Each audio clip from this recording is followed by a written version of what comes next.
આજકાલ ઘણા બધા લોકો એસઆઈપી કરતા હોય છે. એસઆઈપી એટલે કે સિસ્ટમેટિક ઇન્વેસ્ટમેન્ટ પ્લાન, અને બહુ સારી વસ્તુ પણ છે. જો તમે અત્યારથી જ એસઆઈપી નું પ્લાનિંગ કરી રાખો ને, તો ભવિષ્યમાં તમારો જે પૈસો છે ને એ 4 ગણો થતા વાર નથી લાગતી હોતી. પરંતુ આ એસઆઈપી કેવી રીતના કરવું, આની સાથે સાથે ઘણી એવી વસ્તુ હોય છે કે જે તમારે ધ્યાનમાં રાખવી જરૂરી હોય છે. જો એસઆઈપી નું પ્લાનિંગ ન કરવામાં આવે ને, તો તમારા પૈસા ડૂબી પણ શકે છે. તો હવે એસઆઈપી કરવી છે, તો એના માટે થઈને આજે હું એવી 7 વાત લઈને આવ્યો છે કે જે કદાચ તમે તમારા મનમાં ઉતારી લેશો ને, તો આગળના સમયમાં તમારા પૈસા ડબલ થઈ શકે છે.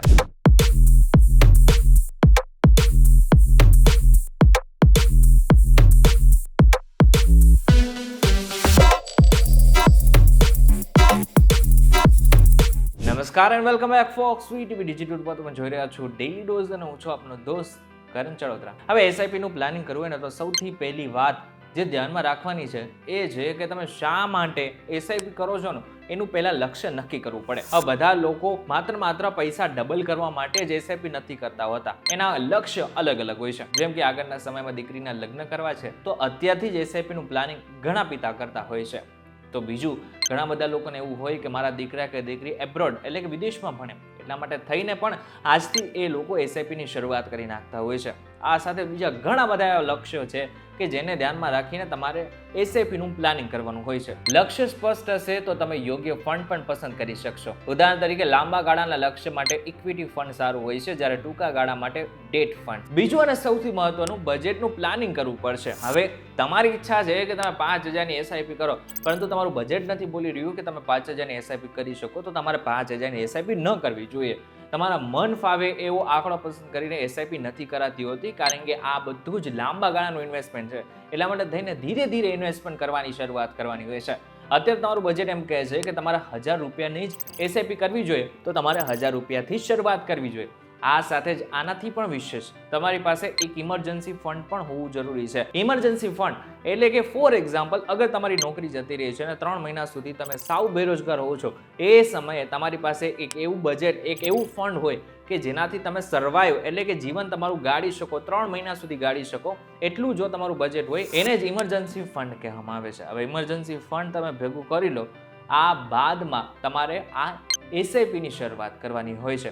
એસઆઈપી તમે 1000 રૂપિયાથી પણ શરૂઆત કરી શકો છો, અને 500 રૂપિયાથી, આની સાથે 5000, 10000, તમારી ઈચ્છા પ્રમાણે આની શરૂઆત તમે કરી શકો છો. મેં તમને જેવી રીતના કીધું એવી રીતના તમારે સૌથી પહેલા ઇમરજન્સી ફંડ ભેગું કરી નાખવાનું છે કે આગળના સમયમાં જો તમારી નોકરી જાય છે કે કોઈ પણ અણબનાવ બને છે, તો એવા સમયે તમે ઇમરજન્સી ફંડ વાપરી શકો. આની સાથે ઇમરજન્સી ફંડ ભેગું થઈ જાય, આ બાદમાં તમે એસઆઈપીની શરૂઆત કરી શકો છો. ત્રીજું, ફંડની પસંદગી વિચારીને કરવી પડે. બધા મ્યુચ્યુઅલ ફંડ એક સરખા નથી હોતા. ઇક્વિટી, ડેટ કે હાઇબ્રિડ ફંડ, તમારા લક્ષ્ય અને રિસ્ક લેવાની ક્ષમતા પ્રમાણે ફંડ પસંદ કરવું પડે. ઉદાહરણ તરીકે, જો તમે યુવાન છો તો તમારે ઇક્વિટી ફંડ પસંદ કરવું જોઈએ, જેમાં રિસ્ક વધારે છે, પરંતુ આગળના સમય એટલે કે ભવિષ્યમાં તમને બમણો લાભ પણ આવી શકે છે. ચોથું, લાંબા ગાળાનું વિચારવું પડે. હવે જે આજે એસઆઈપી છે ને, એ કોઈ 2 થી 4 વર્ષની એસઆઈપી નથી હોતી.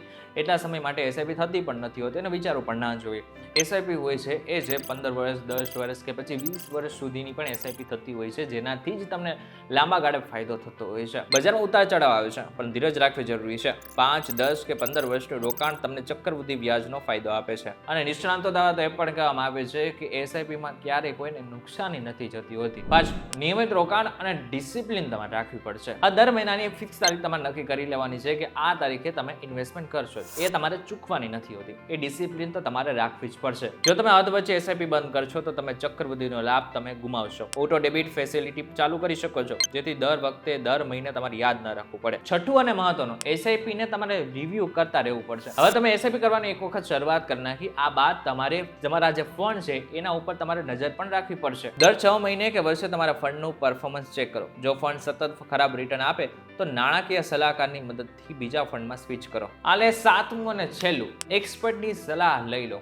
હવે તમે એક વખત એસઆઈપીની શરૂઆત કરવા જઈ રહ્યા છો, તમને કંઈ જ ખબર નથી પડી રહી, તો તમે એક કામ કરી શકો છો, તમે એક્સપર્ટની સલાહ લો. તમારું બધું જ રોકાણ, તમારા જે પૈસા છે એને કઈ જગ્યાએ વાપરવાની સાથે એમને ખબર હોય છે કે જેમાં શોર્ટ ટર્મમાં ફાયદો હોય છે અને કેમાં લોંગ ટર્મમાં ફાયદો હોય છે, કેમાં રિસ્ક વધારે છે, કેમાં રિસ્ક ઓછું છે, કેમાં ફાયદો વધારે છે, આ બધી જ વસ્તુ એમને ખબર હોય છે. એટલા માટે થઈને નાણાકીય સલાહકારની મદદ લેવી પણ એટલી જરૂરી હોય છે. તો આ કેટલાક 7 મુદ્દા હતા કે મેં જે અત્યારે તમારી સાથે શેર કરી નાખ્યા છે.